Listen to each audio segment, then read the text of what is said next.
Hello, Okay. listeners, and welcome to another episode of StarrCast Podcast, where we discuss all things wellness. We have a very special guest today, and I will tell you that I started trying to schedule this meeting, I think in June, and it took this long to get a spot in his busy schedule. We are talking today about wellness architecture. And you might say to yourself, what the heck is wellness architecture? I know I first did when I heard the term. I didn't know there was such a thing 5 or 6 years ago. But then I learned that there is indeed something called wellness architecture, and there are some amazing people practicing it around the world. And one of those is our guest today, Alberto Apostoli, who joins us from Italy. So welcome, Alberto.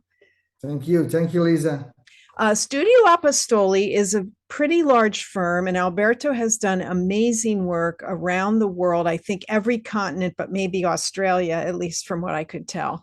He does spas and wellness centers, but also hotels, residences, workspaces, retail areas, and in a variety. You can look on the Studio Apostoli website and see the huge variety of just gorgeous places that they've developed. I was lucky enough to stay at Lefay Dolmiti, which is one of the properties Alberto did. And I have to say it was a superlative experience all around. And you really get a sense of how architecture affects the experience. So again, we're happy to have Alberto, who's won so many awards, join us today. And I wanted him to start out by telling us, Alberto, how did you become an architect? Like, what was your journey as a young person to becoming an architect? Well, Lisa, my journey was a little bit particular. I started studying electronics in the 80s. Wow. Yeah, because, in that period, electronics was a very challenging business. And I was really interested in that matters. Lately, I found that technology was just one part of my vision of the world, my vision of my job. So I started Venice University architecture. That Venice Architecture University has a great story, okay, a great heritage, I would say. And I started with a lot of passion, not so much, but a lot of passion. But then I decided to concentrate myself not in the normal or in the same architecture that normally architects do. Mm-hmm. So I was trying to find my own way or a new sector, a new typology of project in which it was more easy to find a specific market, but also to suggest and to promote something new, something innovative. Mm-hmm. If you design houses, if you design bridges, if you design whatever, the main theme, the main problems are always the same, solved in different way, maybe more elegant, maybe less elegant, maybe more rustic, maybe more modern or classic or neoclassic. But I'm not really concerned with the style. I'm really concerned with the what architecture could do in order to create a better life. So my way to understanding architecture was a really, let me say, a humanistic Mm-hmm. approach. Mm-hmm. I was interested in how architecture, in how the architect could influence lifestyle and could influence our lifestyle. That's because my approach was completely different, and it's not a technical approach. It's a very holistic approach. Mm-hmm. I'm interested in what architecture represent for human being, what architecture represent for society, and what represent for environment, and what even for what represent by the economical point of view. Mm. So it was it was an approach, and it is still an approach, very open and very, as I said, very very open and very interested in finding new scope for architecture. I love that you said that. And I want to read something from your website that describes what wellness through architecture means. It says compositional harmony, experiential quality, technological perfection, sustainability, use of elements rather than materials, reading and interpretation of the context and the territory, a philosophy rather than a discipline. So that speaks to your holistic approach. Yeah, it's absolutely what I think is absolutely my way to design and my way to approach every project and every client. When you deal with a hospitality project and wellness project, you of course need to explore the consequences of your design regarding the economic aspects. Okay, so a spa has to produce a revenue, has to cost as less as possible, but at the same time, the psychological and the social impact on the customers and on the society is really important. And that's because I'm more interested in this. So let me say that shapes, forms, functions came later. First came the meaning of architecture and how architecture could change ourselves.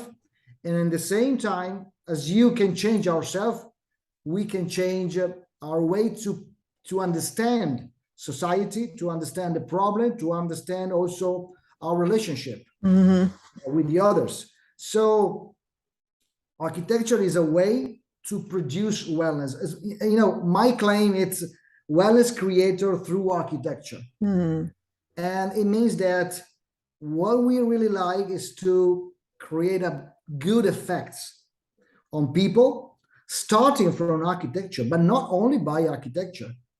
So architecture for me is a tool and is not the purpose. Okay, good. That's a good distinction. So Alberto, you were a young man in university.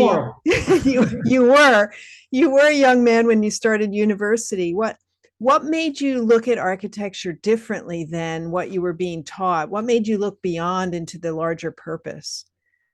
Let me say that when I started architecture, sustainability was just a word. Right. Nobody was doing it. It was what, 20 some years ago? It's 29 years ago. Okay. So it's a long period. And architecture at that time was concentrated on materials, on shapes, sometimes on the poetic aspect of architecture that is still important today. But the technological aspect was completely not important. Technology, the sustainability aspect was absolutely not important, especially in Venice University. That was created starting from the artistic component of architecture. That is a huge story, of course. So the artistic component of architecture, the poetic component of architecture was absolutely the priorities. Technology, or the way in which architecture influence on the environment, was completely a point to develop, but only in some cases. So the relationship between architecture and environment has become very important. And so it was completely another world, another way to understand architecture, and another way to understand environment plus architecture.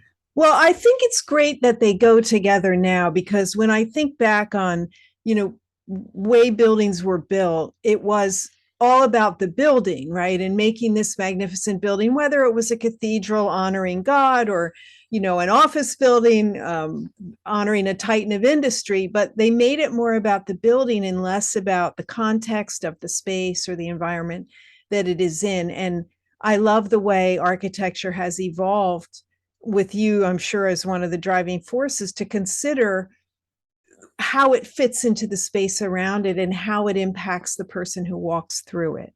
Yeah, this means, of course, we need to look our ego in a different way.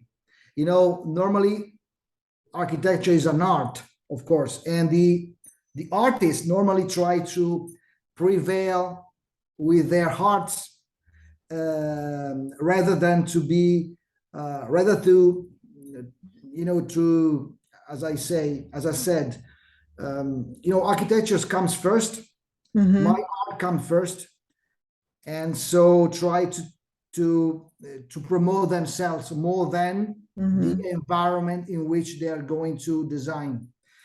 And this is absolutely maybe is no more the right way to approach architecture. Today I try personally to create something that is absolutely a service to environment. So it's not the environment is an additional component of architecture.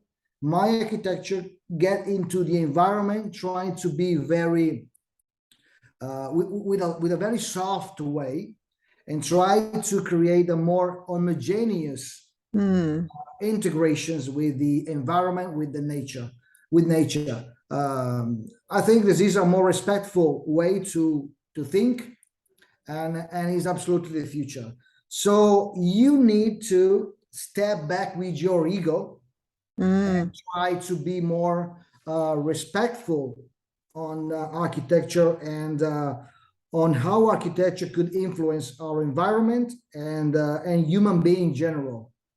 Well, it's wonderful to see the effects of that. I'm wondering if you can walk us through the process in less than 3 hours, right? But let's say you have a new assignment for a wellness hotel and spa. I mean, how does your brain approach this? Like, how do you decide the shapes, the materials, like how you'll proceed? What's kind of the short way of saying how you approach a project like that? First of all, I try to concentrate on the experience. When you get into hotels or in a spa, you feel something, and you feel exactly what the designers decided that you feel. So for me, it's really important to create project in which the feeling is positive. Wellness is positivity, wellness is relax. And so I try to create all the elements that try to promote your good feelings in a project. So it's not because I want to create a scenario. I don't want to create a scenario. I don't want to create a scenography, or I don't want to create a sparkling project. I want that you feel well, and when you get out from my architecture, I think you need to be in a very good feelings, a good reminds of what you experienced. So for me, it's important what is the story behind the project. So I try to understand what could be the experience afterwards. Starting from that point, I am creating all the other elements, shapes, materials, light. But I will start from the bottom, from your experience when you get out. And so it's a very strange way to proceed.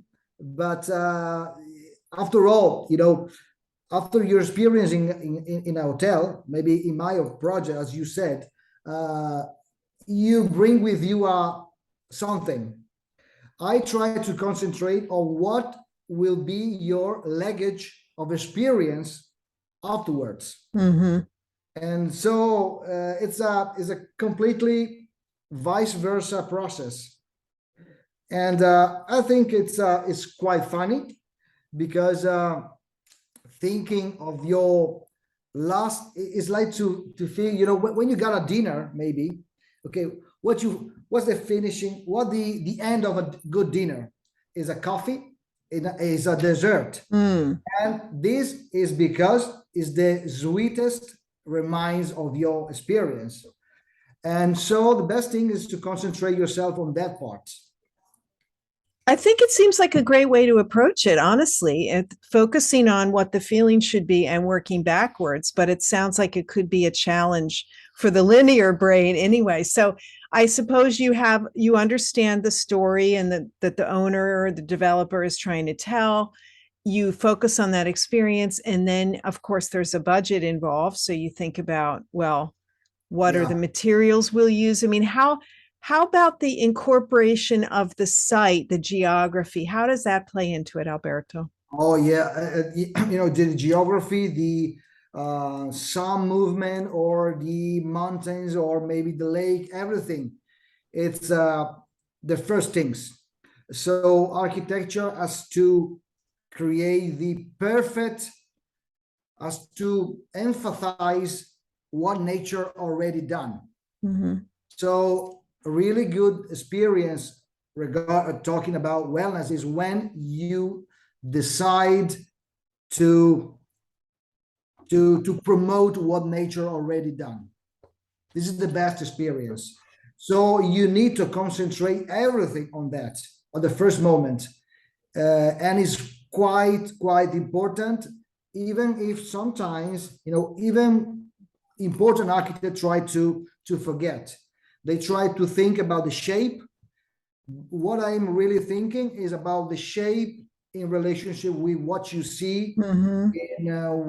in the relationship with the environment, with the view, with the sunlight, even with some maybe small details. It could be some flowers that maybe are there, or maybe a particular tree there, or maybe I don't know, maybe a cliffs far from the site. So, or maybe it could be a nice small church that you can see there, or maybe another small and historical building. So it's exactly the study of the environment and all the element in the environment that counts at the first moment. This is the first step always. Did nature speak to you when you were young? Did you have a unique relationship with nature? Yes, I would say that it is not to mention maybe Saint Francis, but I don't think it's possible to live nature influence us in a very important way, even if we don't accept it. But for me, the relationship with nature is really important. I really feel the environment. I really feel the place. I really feel what the Romans call genius loci. Genius loci is a Latin sentence. It means that every place has its own soul. Mm. So the soul of a place is the key point. And I don't want to talk about mystical things, but I feel the place. I feel nature, and I know that a place maybe could be underestimated, but if you are able to play with it, you can create something amazing. Mm-hmm. Even if you are in a place that is not so wow, is not a golf, is not a great view, it could be something smaller, something particular, but you need to catch it. I really like to feel nature. So that is why you have so many amazing projects that are in nature. We'll talk about that in a moment. I'm curious if there are certain components of wellness architecture that are standard. Like if you're looking at something that is designed with quote unquote wellness architecture, I'm assuming it has natural elements. Yeah. What are sort of the standards that are included in that concept? Actually, I have to say that I'm writing a book. Ah, I already write a book. It's called Architecture of Spa Architecture. I'm writing another book that is called the 10 Principles for Wellness Architecture. I think we can list at least 10 elements that represent the basic aspect of every wellness architecture. I don't want to mention it, all of them, sure. but maybe make an example. Colors. When you're talking about spa, it's easy to fall into white colors. Mm-hmm. White is not a natural colors. Mm-hmm. Or maybe we try to create a combination. So one thing that is very important is to balance the right stripes or very rigid shapes, but at the same time with some curved or organic shapes. Mm-hmm. Nature is made like this. You got the horizon, okay, very straight line, but then you got also some curved line. So it's what we see is it's at the same time is a combination of the straight element and the curved element. This is another things. And so maybe being too rational, too square is not wellness. Mm-hmm. But at the same time, we don't need to be too organic in the shape, because maybe too organic creates a more complex sea of the world. It doesn't make us comfortable. So it's a very unique process of balancing. No white, but some white is in nature. Mm-hmm. Clouds are white, but not all the scenario is white, or maybe rigid shapes and curved shapes. So it's a combination. But as I said, I'm writing 10 best things that has always been present, must be present in every project if you want to declare that this is a wellness project, of course, by my point of view. Mm-hmm. Right. Well, no, we'll look forward to reading that book for sure. So we mentioned sustainability earlier, and our discussion so far has been around wellness in the sense that I feel well in this building. It looks good. I feel good. I enjoy the experience. It's seamless. How does the sustainability movement we're experiencing now play into this concept? Well, I always say, and I always think that, we as human beings must feel well, okay? But at the same time, our building must have the same relationship with nature. So let me say that nature must feel well of having architecture in it. Mm. So sustainability, is wellness for the planet. It's the same concept. So I don't think, if you really want to have a great wellness approach, we need absolutely to be sustainable. Otherwise, it means that you feel yourself as human being in a well situation, a well feeling, but at the same time nature has to feel itself in a wellness situation. So it's the same. We are animals, okay? After all, human beings are animals, and it's not possible that an animal can live in a good way in an environment that is not in shape or earthy. It's not possible to live in a good environment if the environment is not earthy. So this is the main concept. It's not possible to live in a wellness way in an environment that is not earthy. So it's the same concept decline into different way. We got human being and we got nature. Mm-hmm. The wellness is when the two things combine and stay well. This is the main concept. So if you start to think about it, everything becomes easy.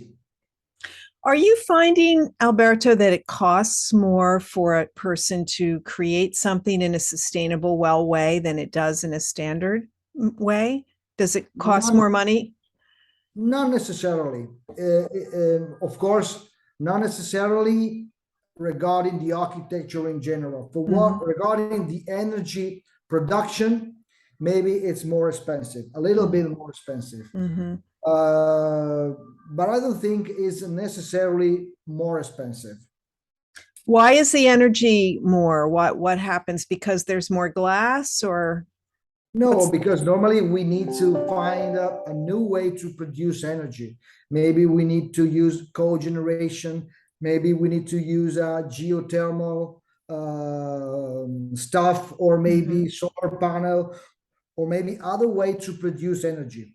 Okay.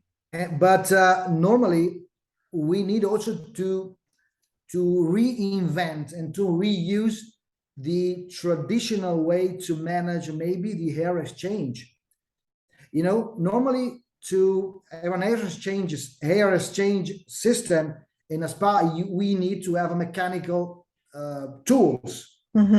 But it could be, we could use a natural flowing, trying to think in another way. So we can produce the same flows of air using natural elements. So I don't think necessarily it's necessarily a more expensive construction cost. What is more expensive is the design and the thought behind it. Right. So it's not a copy and paste. You need every time to think deeply on the things that you need to implement in the project in order to be more sustainable. This costs more. Right. But it's not in materials. No, that's a really great point. I mean, it's not in the building of it, but the concept may be something that's more involved and has more thought. But that is so much reflected in the end product when you walk through and you just feel so good. And then you realize how strong the connection between the relationship between architecture and experience is. We kind of take it for granted, those of us that are not architects. Oh, it's a nice building. Okay. And then they all kind of look the same inside, but yours do not. What was the first thing you built that was considered wellness architecture? My first project in wellness was a product, was a cabin actually, and has been patented in 1999. And it was a cabin with a particular kind of bed, okay, with a water mattress, and it was the first project that implies RGB, so chromotherapy. Actually, the first project that used RGB in wellness was my project in 1999, and so that project was the first to use heated water mattress plus RGB system. Very technological.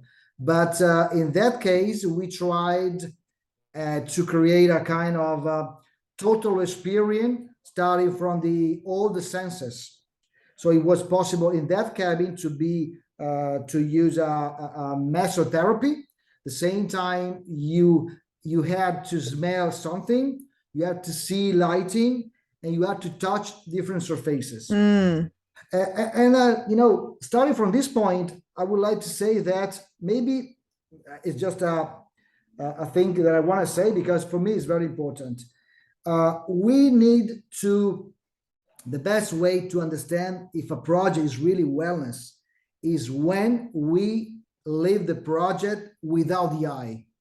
I mean, we have 5 senses, okay? But normally we use only one sense to judge an architecture, what it looks like. And it's not correct. We have 4 other senses to use. So even the smell, even the perception, and also there's the six, senses. So what you perceive, what you feel. So let me say that eyes and view are overestimated. So if we want to create a really well project, we need probably to close our eyes and to live the experience starting from the other senses. If the result is amazing, probably we created the best project. That's good. That's a good ruler to use. It's a joke, but it's not completely a joke. Yeah. And don't forget that we need to consider all the people problems and limits, like being like other disabilities. And so another thing is that if we want to be really wellness, we need to create a wellness project for all, including all disabilities people. It's definitely true. I mean, when we speak about spa experiences, we try to make sure that we touch all the senses, and it's not just that what you felt or what you saw, but it's all of it woven together.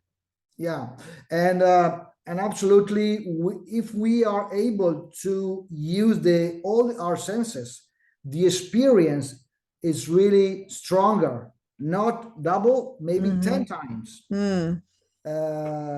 So architecture has to be something to develop also starting from the senses and not only by the eye. Oh, so that's a great distinction. And maybe wellness architecture or wellness architecture in general has to consider this aspect in a very deep way. So let me ask you, Alberto, if COVID, has the COVID pandemic had an effect on how you approach a project or how things are getting approved and built since that happened? Let me say that, COVID produced a very big effect that is mainly the new way to think about the outdoor spaces. And probably is a lasting thing, is a lasting consequence. So there's a lot of my client ask me to create an outdoor space more important than the indoor space. And I think if we want to see the good aspect of COVID, is a good process. So wellness, as we said, is also and mainly the relationship between human being and nature.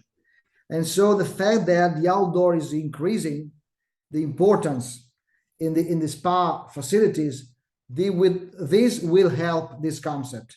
So I think the lasting thing, and it's a consequence of the COVID, of absolutely, is that we see with another way the outdoor spaces is not a facility. It's 50% of the experience, and it's a great thing, probably. So have you had owners or developers ask you to create larger treatment rooms or use different surfaces that can be cleaned more easily, or has any of that trickled down, or is it just more in the overall use of space? No. Of course, the materials are really become more important. But what I really suggest always is to implement the air exchange system. COVID, it's a virus that could be spread through air. So what is really important to avoid or to limit it is to create a very, very strong air exchange system. Make an example. In the airplane, you got the inlet up and you got the outlet down. That's because airplane is safer than other environments. Right. And so we need to rethink completely. And even this case is a lasting things, at least in my project. I will always try to concentrate more attention on the air exchange system. It's a very good component. It's not only because the temperature is the quality of air, and is the perception that the air that you are breathing is clear. And so we need to declare that we solve this problem in the new way. Mm. And it could be a good challenge to sell. If I think maybe at the train or the airplane, some of them declare that they use different system for the air exchange and as being considered more safer. So maybe we could say that our spa is safer because we think a new kind of air exchange system. And I think even this case is a lasting component. That's good. That's something that we need to stay healthy going forward. I'm sure there will be more viruses, although hopefully we won't have to go through what we did again, especially you in Italy. You felt it very strongly, and I'm sure nobody wants to repeat that. Of course, of course. And for us, Italian way to live, as you know, it's a way to live using a lot of the outdoor spaces. Mm-hmm. We like to go to walk, to wander around the cities, or maybe to eat outside. So we have a strained relationship with the environment, with the nature. And so particularly, I think the consequences, psychological talking, was very, very strong in Italy. And I saw a lot of person that, the damage in their minds are difficult to solve. Yes. No, it's very true. I think that we've conquered sort of the physical part of the vaccine and the COVID and the being sick, but the mental damage has been extensive, no doubt. Yeah. Especially in some areas of the world. Maybe if you live in Dubai, it's just an example. In Dubai, you live mainly inside the buildings. Mm-hmm. But if you live in Italy, you live mainly outside the buildings. So the damage is strong in Italy, or maybe in Spain, in some areas of the United States, in some area of the world in which people are used to live outside. So let's talk about the future. You have designed properties for Accor, for Hilton, Four Seasons, Mandarin Oriental, for Lefay, for big brands like Nike and Jeep. You have a very long list of awards you've won, and no shortage of demand for your time. But I'm wondering if there's something you'd really like to build that you haven't had the opportunity yet. Like, what would your dream project look like? I always think that my wish is to create a really temple of wellness, in which is not to be, in which wellness has been considered or should be considered a kind of religious things. So try to breathe wellness and try. It doesn't mean it's not unrespectful regarding religion. Okay. Right. No, I understand.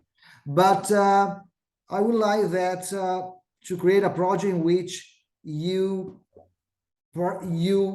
become better by the spiritual point of view. And so it helps. This place should help you to find a new way to think faith, maybe, or to think about your relationship with the Almighty, with your God, whoever. But I really like to create a place in which people could find a new relationship with God. And I think it's possible to do also using wellness architecture.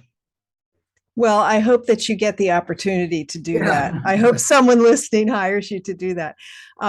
I said earlier that one of my first experiences of your architecture was when I went to Lefay Dolmati, and I went there in January. I think I went January 2020 actually. And when you walk into that space and the way it's set at the top of the valley and the way the shapes echo the mountains, the finishes, all of it, you just feel so good. And I loved my room. The spa is incredible, all the little pods and setups. And I just love the way that you just feel so comfortable right away. And that was really a good proof of how thoughtful architecture lends so much to the experience, as you said at the end, that the client feels. It's a compliment. It's really a good compliment. It's my scope of work, and it's my scope of creating this kind of project. And if you noticed, we never used very rich materials. It was the balancing and the consistency of the project that wins. And it's not the single details or sparkling things or maybe very rich atmosphere or shocking environment. It's the balancing and the consistency experiences. And it's a great thing that you say that, because it was exactly what we try to do. So it means that maybe we reach it. I think you were successful given the long list of awards that property has won, along with many of your others. Thank you again so much for taking time with us today, Alberto, and for your wonderful English. And I look forward to seeing you again somewhere soon. Okay. Thank you very much, Lisa. And I hope to see you in person again, maybe in another Lefay. Yes, that would be awesome. Thank you. Okay. Bye-bye. Bye.